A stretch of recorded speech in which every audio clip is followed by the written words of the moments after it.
बिस्मिल्लाहिर्रहमानिर्रहीम। तो आज का हमारा जो टॉपिक है वो है कॉन्सेप्ट टेस्टिंग।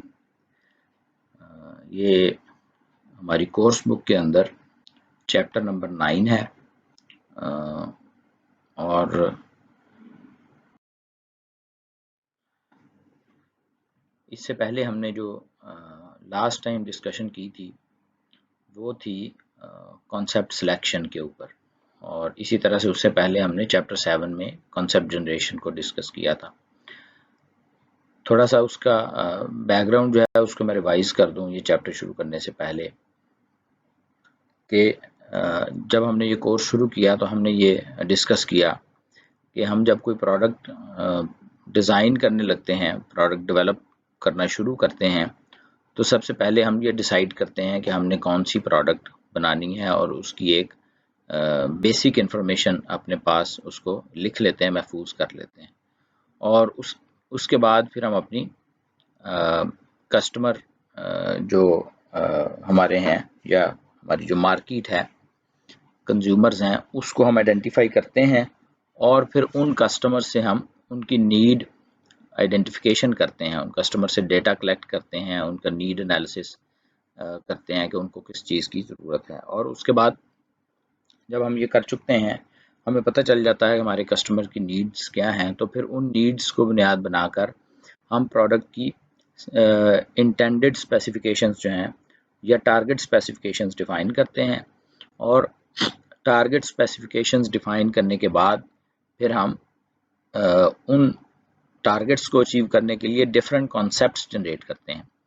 अगर किसी प्रोडक्ट के अंदर 3 मल्टीपल फंक्शंस हों तो फिर हर फंक्शन को अचीव करने के लिए हम मुख्तलिफ ऑप्शंस जो हैं वो ट्राई करते हैं और फिर मुख्तलिफ ऑप्शंस को मिक्सअप करके डिफरेंट कॉन्सेप्ट्स क्रिएट करते हैं, मल्टीपल कॉन्सेप्ट्स क्रिएट करते हैं, जिसको कहते हैं कॉन्सेप्ट जनरेशन। चैप्टर नंबर 7 था। कॉन्सेप्ट जनरेशन के बाद फिर हम कॉन्सेप्ट सिलेक्शन के ऊपर आ जाते हैं। जब हम कॉन्सेप्ट सिलेक्शन के ऊपर आते हैं तो यहाँ पर हम जो मल्टीपल कॉन्सेप्ट्स होते हैं उनमें से जो चंद एक कॉन्सेप्ट्स हैं उनकी हम सिलेक्शन करते हैं, जिसका तरीक़ाकार होता है जो कि हमने लास्ट चैप्टर में चैप्टर नंबर 8 में डिस्कस किया था।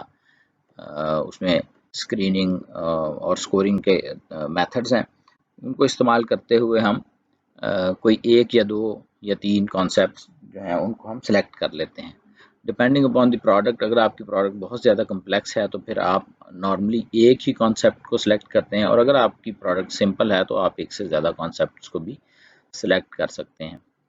उसके बाद जो अगला स्टेप है वो कॉन्सेप्ट टेस्टिंग का होता है। तो कॉन्सेप्ट टेस्टिंग हमारा आज का टॉपिक है।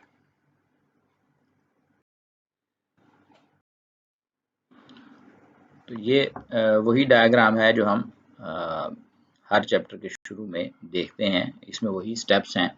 सबसे पहले ये शुरू होता है कस्टमर नीड्स आइडेंटिफिकेशन से शुरू होता है। उसके बाद फिर टारगेट स्पेसिफिकेशंस आ जाती हैं, फिर प्रोडक्ट कॉन्सेप्ट्स आ जाते हैं, फिर उनकी सिलेक्शन आ जाती है और फिर उनकी टेस्टिंग है, जिसके बाद फिर फाइनल स्पेसिफिकेशंस बनती हैं। लेकिन हम फाइनल स्पेसिफिकेशंस को ऑलरेडी टारगेट स्पेसिफिकेशंस के साथ डिस्कस कर चुके हैं।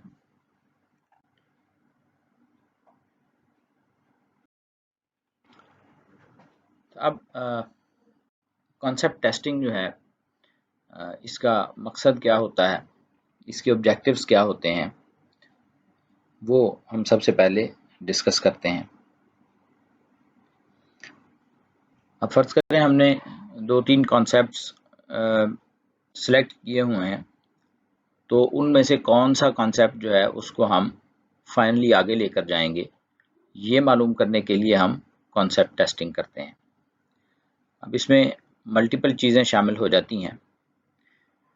इसमें प्रोडक्ट की परफॉर्मेंस एक चीज़ है, लेकिन उसके साथ साथ कस्टमर की फीडबैक भी दोबारा ली जाती है, जो पोटेंशियल कस्टमर होते हैं, और वहाँ से जज करने की कोशिश की जाती है, जो कि हम इसी चैप्टर में आगे जाकर देखेंगे। इसके जो स्पेसिफिक ऑब्जेक्टिव्स होते हैं उसमें सबसे पहला ऑब्जेक्टिव है मल्टीपल कॉन्सेप्ट्स में से किसी एक कॉन्सेप्ट को सिलेक्ट करना फॉर फर्दर प्रोसेसिंग। उसके बाद दूसरा इसका जो ऑब्जेक्टिव है वो ये होता है कि हम पोटेंशियल कस्टमर से या डिफरेंट अदर सोर्सेज से हम इंफॉर्मेशन कलेक्ट करते हैं कि हमारा जो कॉन्सेप्ट सिलेक्ट हुआ है उसको हम इम्प्रूव कैसे कर सकते हैं। ये इसका सेकंड ऑब्जेक्टिव है। और तीसरा ऑब्जेक्टिव हमारा ये होता है कि जो प्रोडक्ट हम मार्केट करना चाह रहे हैं उसकी पोटेंशियल सेल्स कितनी होंगी, इस चीज़ की एस्टिमेशन करना भी कॉन्सेप्ट टेस्टिंग का ऑब्जेक्टिव होता है। तो कॉन्सेप्ट टेस्टिंग के बेसिकली ये 3 ऑब्जेक्टिव्स होते हैं। अब कॉन्सेप्ट टेस्टिंग के दौरान हम अपने पोटेंशियल कस्टमर्स को इनफैक्ट टच करते हैं, उनको अप्रोच करते हैं। जो पोटेंशियल कस्टमर्स होते हैं उनको हम आमतौर पर कोई प्रोटोटाइप देते हैं या दिखाते हैं, और जो पोटेंशियल कस्टमर्स होते हैं वो हमें उसके जवाब में ये बताते हैं कि किस हद तक ये पॉसिबिलिटी है कि वो इस प्रोडक्ट को ख़रीद लेंगे, और दूसरा हमें ये पता चलता है कि मोरलेस कितने यूनिट्स हम बेचने में कामयाब होंगे, इसकी सेल्स जो हैं प्रोडक्ट की वो कितनी हो सकती हैं। तो ये दो चीज़ें हैं। अब कॉन्सेप्ट टेस्टिंग जो है उसमें बुनियादी तौर पर जो क्वेश्चन है कि जी हम कॉन्सेप्ट टेस्टिंग क्यों करते हैं, क्विकली उसकी कई वजूहात हो सकती हैं।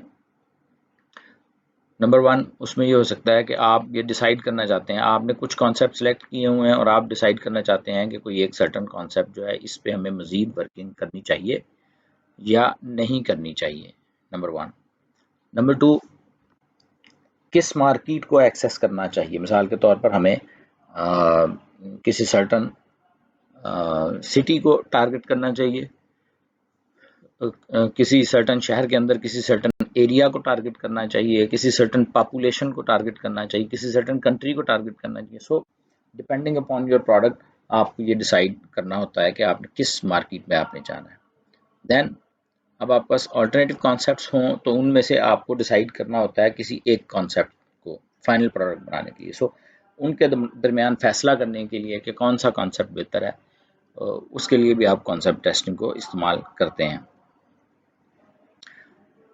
इसी तरह से अगर आपने कोई एक ही कॉन्सेप्ट सेलेक्ट किया है तो उस आपने डिसीजन की ऑथेंटिसिटी को कंफर्म करने के लिए आप उस कॉन्सेप्ट टेस्टिंग का सहारा लेते हैं। आप लोगों के पास जाते हैं, उनसे क्वेश्चन पूछते हैं और उनसे पता करते हैं, तो आपको अंदाज़ा हो जाता है कि आपने जो कॉन्सेप्ट सेलेक्ट किया है ये किस हद तक चलेगा। बेंचमार्किंग के लिए, इसके अलावा आप इसे बेंचमार्किंग के लिए इस्तेमाल कर सकते हैं।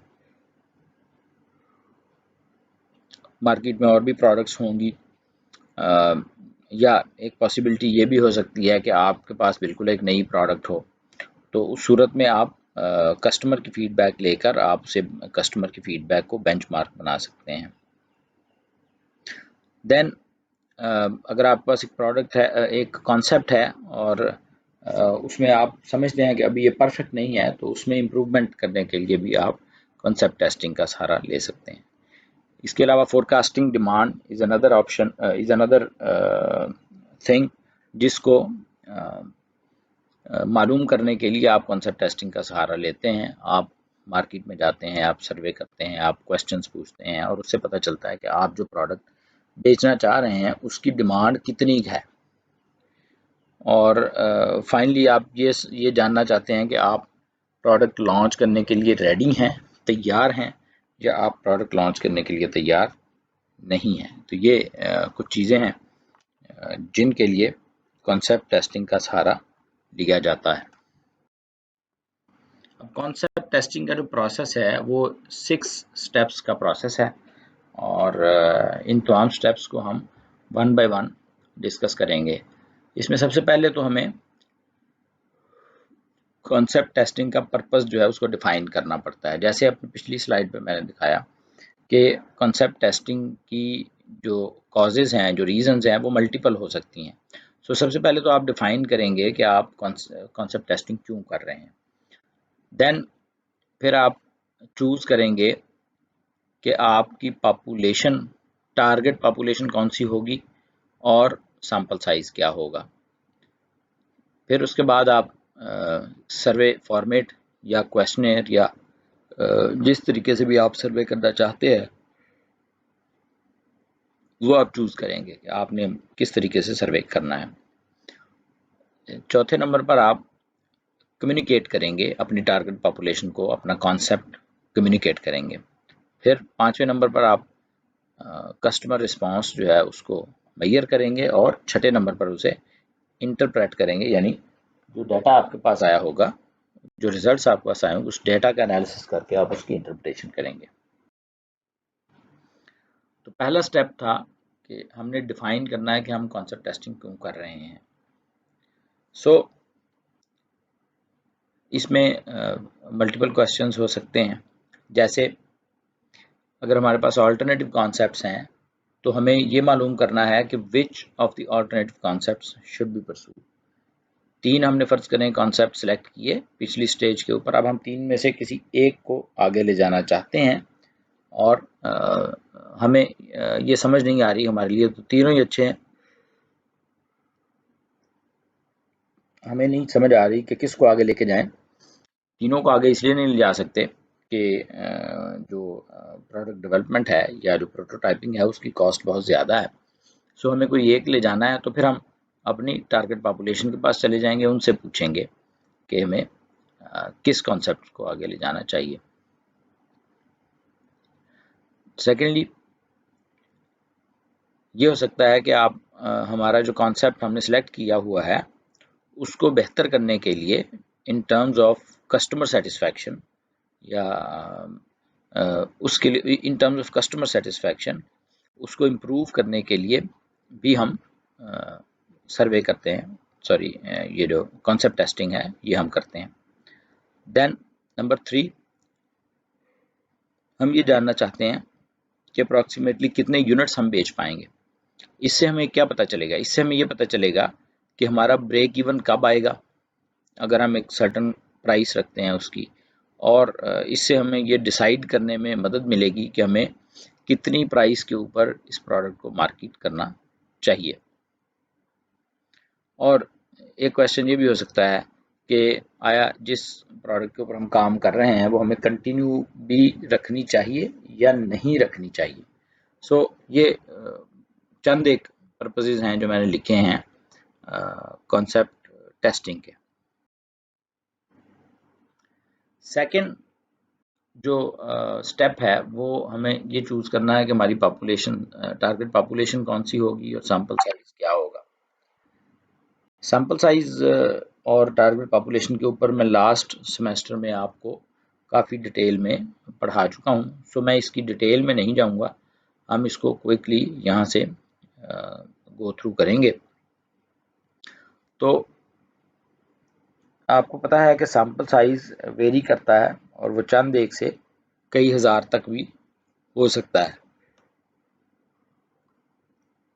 सैंपल साइज बहुत सारी चीज़ों पे डिपेंड कर रहा होता है। उसमें सबसे पहले तो ये है कि आप प्रोडक्ट डेवलपमेंट की किस स्टेज के ऊपर हैं।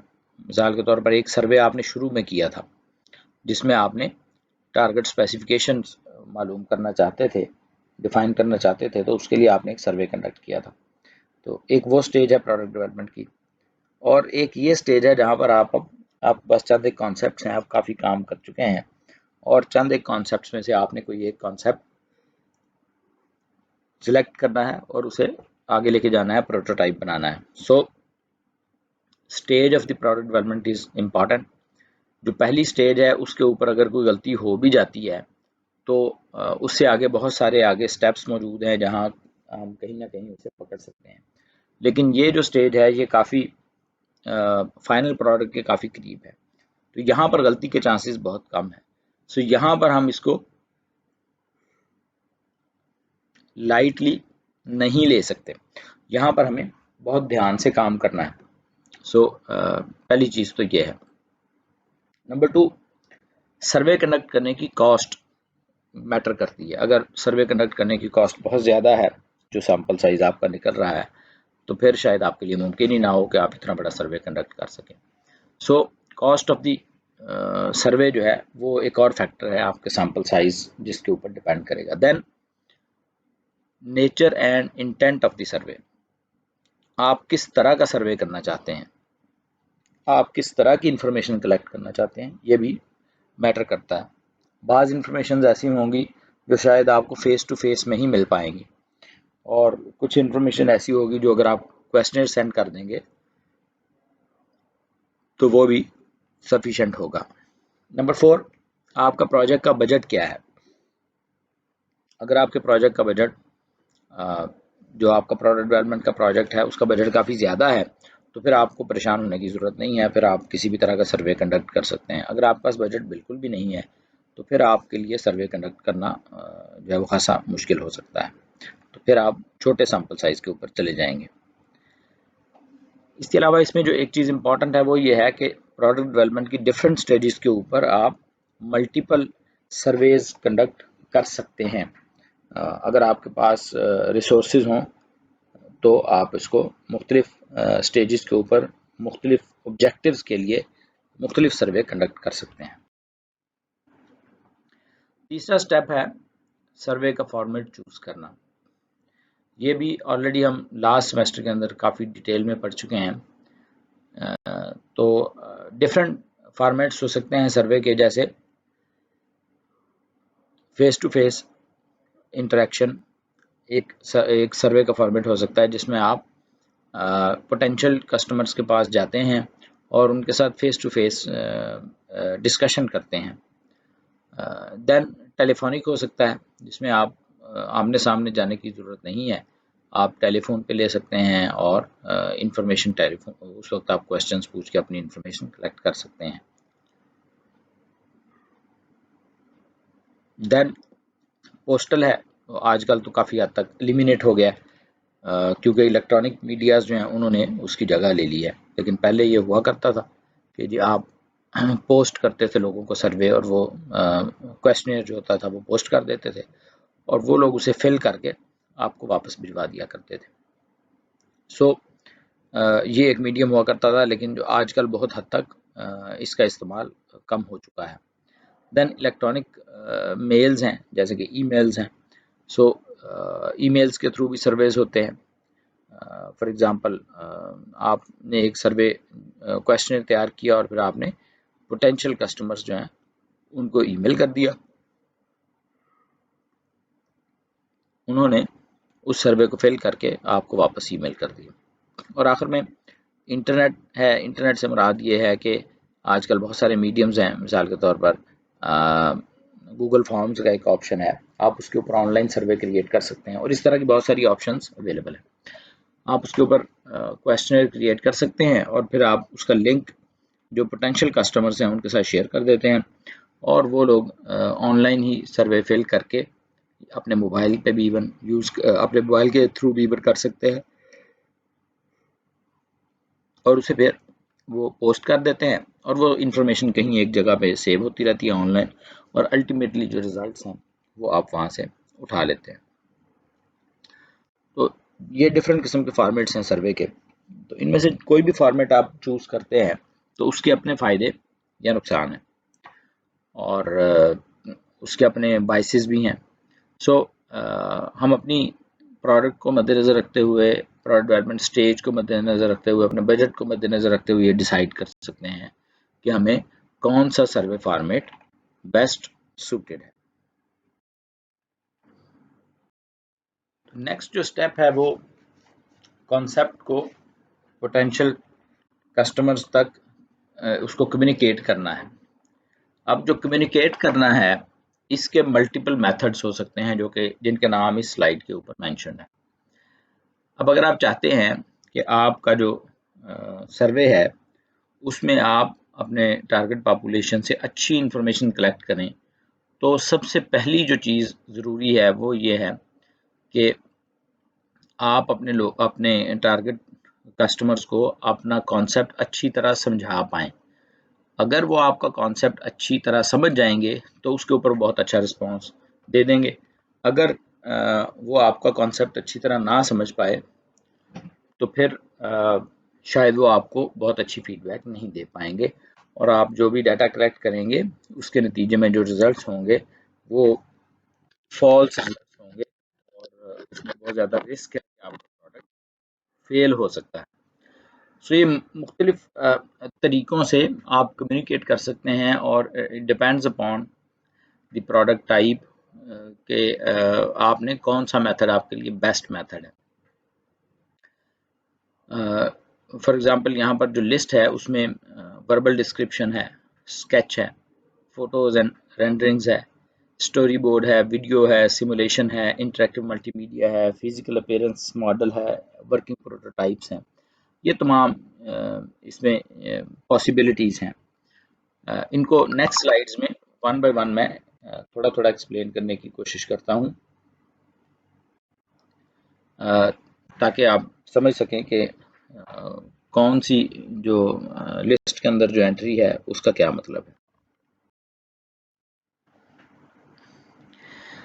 तो इस पे इसकी डिटेल में जाने से पहले ये एक छोटा सा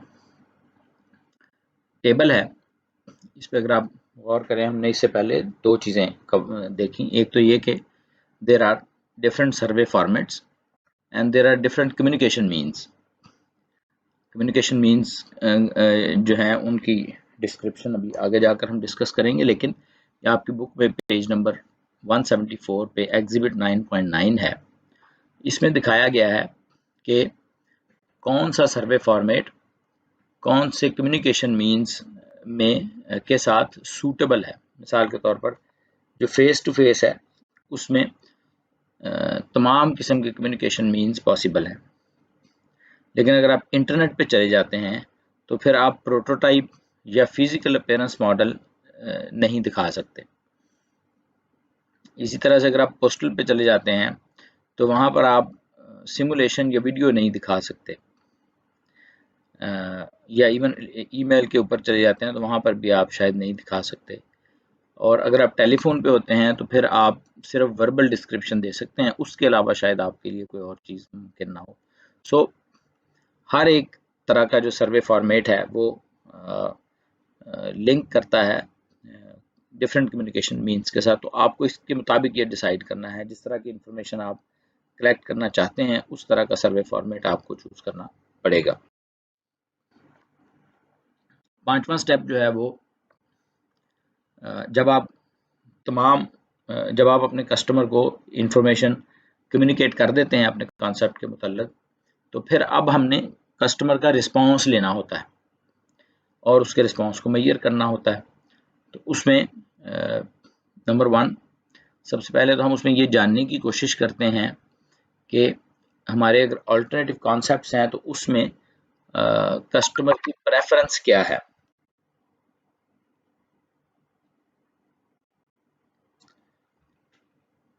कस्टमर की प्रेफरेंस क्या है ये सबसे पहले हम जानना चाहते हैं। नंबर 2 हम ये जानना चाहते हैं कि जो भी प्रोडक्ट कॉन्सेप्ट हमने प्रेजेंट किया है उसके ऊपर लोग किस तरह रिस्पॉन्ड करते हैं और क्यों उनका रिस्पॉन्स ऐसा है। मतलब अगर अच्छा है तो उसकी कोर रीज़न क्या है, और अगर बुरा है तो उसकी मेन कॉज क्या है, ताकि हम अगर अच्छा है तो उसमें उसको उस चीज़ को इंटैक्ट रखें, और अगर बुरा है तो उसको एलिमिनेट करने की कोशिश कर सकें। देन फिर हम ये जानने की कोशिश करते हैं कि किस हद तक ये पॉसिबिलिटी है कि लोग हमारी प्रोडक्ट जो है उसे परचेज कर लेंगे, और अगर उसमें कोई इम्प्रूवमेंट की गुंजाइश है तो चौथे नंबर पर फिर हमें ये जानना होता है कि हमारा सॉल्यूशन स्पेस क्या है, कौन सी चीज़ है जिसको हमें इम्प्रूव करने की ज़रूरत है। तो देन जो लास्ट स्टेप है वो है रिजल्ट्स को इंटरप्रेट करना। अगर अब आपने कई लोगों को सर्वे दिया होगा और उन तमाम लोगों ने कोई ना कोई आपको रिस्पांस दिया होगा हर क्वेश्चन का। सो अब आपके पास बहुत सारा डाटा होगा, उस डाटा को अब इंटरप्रेट कैसे करना है। एक कस्टमर से आपने अगर डाटा कलेक्ट किया है तो उसको समझना, एक बंदे की राय को समझना प्रोबेबली आसान है, लेकिन अगर फर्ज करें आपने 100 लोगों से डाटा कलेक्ट किया है तो अब 100 लोगों का जो ओवरऑल पॉइंट ऑफ व्यू है उसको क्रिएट करने के लिए आपको डाटा एनालिसिस करना पड़ेगा, जो कि हमने पिछले सेमेस्टर में उसके ऊपर काफ़ी काम किया था। जैसे कि हमने अनोवा को इस्तेमाल किया था, कोरिलेशन रिग्रेशन को हमने इस्तेमाल किया था, तो वो सारी के सारे जो टूल्स हैं उनको आप इस्तेमाल करके डाटा एनालिसिस कर सकते हैं। बहरहाल जब हम रिजल्ट्स को इंटरप्रेट करते हैं तो फिर एक्चुअली हम ये जानना चाहते हैं कि हमारी quantity of sales for example क्या होगी, क्यू। तो इसके लिए ये इक्वेशन है जिसको हम यूज कर सकते हैं, Q is equals to N into A into P। Q जो है वो quantity of the expected sales है, जबकि N जो है वो नंबर ऑफ पोटेंशियल कस्टमर्स हैं जो कि एक्सपेक्टेडली हमारी प्रोडक्ट को खरीद सकते हैं। A जो है वो fraction of these potential customers aware of the product and the product is available. अब फर्ज करें कि हमारी प्रोडक्ट जो है वो पोटेंशियली 1,00,000 लोगों के इस्तेमाल में आ सकती है, 1,00,000 लोगों के लिए काबिल इस्तेमाल हो सकती है, तो N जो है वो 1,00,000 होगा। अब A क्या होगा, 1,00,000 में से अगर किसी को पता ही नहीं है कि उसकी ज़रूरत की प्रोडक्ट एग्जिस्ट करती है और वो कहीं अवेलेबल है या कहाँ अवेलेबल है, अगर पता ही नहीं है तो फिर इसका मतलब ये है कि वो अगर नहीं पता तो कभी भी वो खरीद नहीं सकेंगे। देयरफॉर जो A है वो फ्रैक्शन है। अगर 1,00,000 में से फर्ज करें 10,000 लोगों को पता है तो 10,000 डिवाइडेड बाई 100,000 करेंगे तो 0.1 इज द फ्रैक्शन जो कि A की वैल्यू होगी। देन P जो है, P is the probability that the product is purchased if the customer is aware of it and it is available। अब अगर कस्टमर को पता हो कि प्रोडक्ट एग्जिस्ट करती है और उसको पता हो कि कहाँ अवेलेबल है, तो ज़रूरी नहीं है कि वो सारे लोग जिनको पता हो वो खरीद लेंगे। अगर 10,000 लोगों को पता है तो उसमें से मिसाल के तौर पर 1,000 लोग अगर उसे खरीद सकते हैं पोटेंशली, तो फिर हम कहेंगे कि 1000 divided by 10,000 is equals to 0.1, तो P की वैल्यू भी 0.1 होगी। ये मैंने आपको ये एक्सप्लेन करने के लिए बताया कि P क्या है, लेकिन P को मालूम करने के लिए एक और इक्वेशन मौजूद है यहाँ पर। अगर आप देखें P is equals to CD into FD plus CP into FP। अब जब आप सर्वे करते हैं तो सर्वे में आप क्वेश्चंस पूछते हैं, जो इससे अगली किसी स्लाइड पे आपके साथ में शेयर करूँगा। इसकी एक एग्जांपल इसके बाद मैंने शेयर करनी है, उसमें मैं शेयर करूँगा। सो सर्वे में आप क्वेश्चंस पूछते हैं, तो एक क्वेश्चन के अगेंस्ट आप 5 ऑप्शंस देते हैं। आप कहते हैं कि जी मैं बिल्कुल परचेज नहीं करूँगा, और फिर आप कहते हैं कि जी हो सकता है मैं परचेज कर लूँ इस तरह करके, या मैं ज़रूर परचेज करूँगा, इस तरह उसमें ऑप्शंस होती हैं। तो अगर आपने उसको 5 की स्केल पे फ़र्ज़ करें किया हुआ है, 1 2 3 4 5, और 5 का मतलब ये है कि आई विल डेफिनेटली परचेज, और 4 का मतलब ये है कि आई विल प्रोबेबली परचेज, तो उसमें जो जो लोग 5 नंबर ऑप्शन पे क्लिक करेंगे डेफिनेटली परचेज पे, उसको हम कहते हैं FD। और जो लोग 4 नंबर ऑप्शन पे क्लिक करेंगे, जितने लोग भी उसको टिक करेंगे, उसको हम कहते हैं FP, यानी कि fraction of the respondents indicating that they would definitely purchase और दे वुड प्रोबेबली परचेज, यानी FD एंड FP। और CD और CP उसके मुकाबले में वो परसेंटेज है कि जो लोग कह रहे हैं कि हम डेफिनेटली परचेज करेंगे, उसमें कितने % लोग परचेज कर लेंगे, क्या सारे परचेज कर लेंगे, मे बी वो सारे ना परचेज करें। और इसी तरह से जो कह रहे हैं कि हम प्रोबेबली परचेज कर लेंगे, उनमें से कितने % लोग होंगे, वो CP कहलाता है। तो ये सारी वैल्यूज़ हैं। ये आगे एक एग्जांपल में मैं आपको डिटेल से एक्सप्लेन करूंगा तो ज़्यादा बेहतर समझ सकेंगे। और इसमें ये जहन में रखना चाहिए कि जो सेल्स होती हैं वो वर्ड ऑफ माउथ के ऊपर डिपेंड करती हैं। आपने एक बंदे को एक चीज़ बेची है, उसने उसको अच्छी लगी है, वो आगे 10 लोगों को बताएगा, उसको बुरी लगी है तब भी वो 10 लोगों को बताएगा। सो ये इस चीज़ के ऊपर डिपेंड करेगा, वर्ड ऑफ माउथ के ऊपर। इस तरह से कॉन्सेप्ट डिस्क्रिप्शन के ऊपर आपने कितना अच्छा एक्सप्लेन किया है लोगों को। अगर आपने बहुत अच्छा एक्सप्लेन किया है, प्रोडक्ट उनको बहुत अच्छी समझ आ गई है, तो दे विल बी वेटिंग कि आप कब लॉन्च करेंगे। फिर उसके बाद प्राइसिंग है, अगर लोगों की रेंज में होगी तो डेफिनेटली लोग उसे बाय करेंगे, अगर रेंज में नहीं होगी तो फिर लोग उसे बाय नहीं करेंगे। देन लेवल ऑफ प्रमोशन के आपने किस हद तक प्रमोशन की है। प्रमोशन का मतलब ये है कि आपने किस हद तक लोगों को ये बताने की कोशिश की है कि आपकी प्रोडक्ट क्या है और ये एग्जिस्ट करती है। सो प्रोडक्ट की सेल्स जो है वो इन तमाम चीज़ों के ऊपर डिपेंड करेंगी। इसके बाद जब भी आपको प्रोडक्ट लॉन्च करने जा रहे होते हैं तो market size is very important. अगर आप एक ऐसी प्रोडक्ट बना रहे हैं जिसका मार्केट साइज बहुत छोटा है, जो पोटेंशियल कस्टमर्स का साइज है वो बहुत कम है, तो जाहिर है उसमें फिर आपको जो अर्निंग के चांसेस हैं, प्रॉफिट्स के चांसेस हैं वो भी कम होंगे। और आपको अपनी प्रॉफिट्स बढ़ाने के लिए अपनी कॉस्ट और प्राइस के दरमियान डिफरेंस बढ़ाना पड़ेगा। और ऑन द अदर हैंड अगर आपकी प्रोडक्ट जो है उसका मार्केट साइज बहुत बड़ा है तो फिर इसके अदरवाइज होगा, आप प्रॉफिट मार्जिन बहुत थोड़ा भी रखेंगे तो सेल्स की वजह से आप बहुत सारा प्रॉफिट्स कमा पाएंगे। फॉर एग्जांपल अगर आप एक पेंसिल की बात करें तो इसके मार्केट साइज बहुत बड़ा है, और अगर आप एक हवाई जहाज की बात करें तो उसका मार्केट साइज बहुत छोटा है। ये एक ग्राफ दिया गया है जिसमें दिखाने की कोशिश की गई है कि डेमोग्राफिक डेटा जो है वो क्या है। इसमें सबसे ऊपर दिखाया गया है कि दुनिया की पॉपुलेशन कितनी है। वो अगर आप गौर करें तो 10⁻10 के करीब दुनिया की पॉपुलेशन है। फिर आगे बताया गया है कि यूरोप की पॉपुलेशन कितनी है, वो 10⁻9 के करीब है। एशिया की पॉपुलेशन उससे ज़्यादा है। नॉर्थ अमेरिका की पॉपुलेशन उससे कम है। अफ्रीका की पॉपुलेशन यूरोप के तकरीबन बराबर है, और साउथ अमेरिका की पॉपुलेशन सबसे कम है। इसी तरह से नीचे दिखाने की कोशिश की है, यूनाइटेड स्टेट्स की पॉपुलेशन वो भी 10⁸8 से ज़्यादा है थोड़ी सी। और फिर आगे कुछ और डाटा दिखाने की कोशिश की गई है कि जी household in United States कितने हैं, 10⁸8 के करीब हैं। Household with income greater than $50,000 per year वो ज़्यादा हैं। जिनकी 75,000 तक है वो उससे कम है, जिनकी 100,000 तक है वो उससे भी कम है।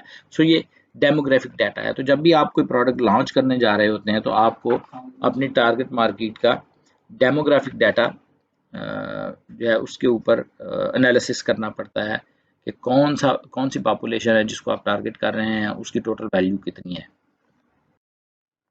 इसी तरह से सेल्स वॉल्यूम, इसे नेक्स्ट स्लाइड के ऊपर एक आपको ग्राफ दिखाया गया है, एक फिगर दिखाई गई है जिसमें सेल्स वॉल्यूम बताया गया है इन प्रोडक्ट्स का। जैसे for example airplane, machine tools, cars, hand tools, printers, ball pens and razor blade. अगर आप देखें तो जो प्लेन्स हैं, प्लेन्स का डेटा जो है वो बहुत ही कमर्शियल प्लेन्स जो हैं उनकी जो सेल्स वॉल्यूम है वो तकरीबन यहाँ पे अगर आप देखें तो 100, उसकी एवरेज तकरीबन 100 के करीब है। इसी तरह से कोई और अगर प्रोडक्ट पकड़ लें, फॉर एग्जांपल टॉयज़ को देख लें तो उनकी मार्केट अगर देखें तो उसकी एवरेज वैल्यू 10⁻6 के करीब है यूनिट्स पर ईयर। इसी तरह से कोई और चीज़ देख लें, मिसाल के तौर पर सबसे ज़्यादा अगर देखें तो रेज़र ब्लेड जो है उसकी जो है वो 10⁸8 से ज़्यादा उसकी सेल्स है पर यूनिट्स पर ईयर। सो ये किसी सर्टेन एरिया के ऊपर उन्होंने इसकी आपको एक सिमुलेशन दिखाई हुई है कि डिफरेंट जो प्रोडक्ट्स होती हैं उनकी जो सेल्स वॉल्यूम्स होते हैं वो डिफरेंट होते हैं। जितनी सिंपल प्रोडक्ट होती है और जितनी ऐसी प्रोडक्ट होती है जो लोगों की बेसिक नीड होती है उसका सेल्स वॉल्यूम बड़ा होता है। जितनी नीश मार्केट में आप चले जाते हैं, स्पेशलाइज्ड प्रोडक्ट्स होती हैं, उनका सेल्स का वॉल्यूम कंपैरेटिवली कम होता है। इस लेक्चर को हम यहीं से कंटिन्यू करेंगे। Thank you very much.